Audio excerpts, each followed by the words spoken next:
Well, you don't hear the words oops in court too often, but it appears that describes an oversight by prosecutors in the Bflo billion trial in Manhattan. Today, the feds got a do-over to reestablish New York City was the right place for the trial.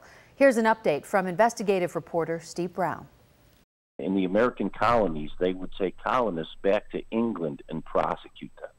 So in the Declaration of Independence, in Article 3 of the Constitution, it says you have a right to be tried in the geographic location where you're accused. That is why Louis Simonelli and others are being tried in Manhattan, because certain elements of the charges allegedly happened in New York. Problem is, the prosecution had apparently overlooked that when presenting its case.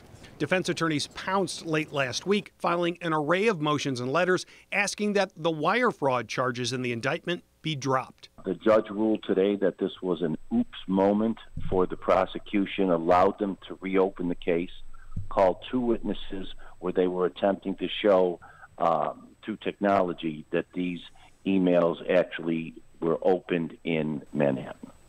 Emails that allegedly helped prove that electronic communication was used to rig the bidding process so that LP Simonelli would win the bidding to build the solar manufacturing plant in South Buffalo.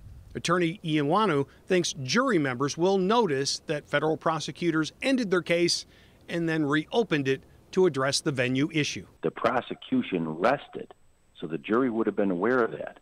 And then they came back in and it was reopened. So the jury would have to think there was a problem somewhere. The opportunity to point out the prosecution's lapse, or at least temporary lapse in its case, would seemingly come at closing arguments. And it appears that the defense will be calling more of its witnesses when the trial resumes, and that, we're told, is next Monday. Steve Brown, Channel 2 News.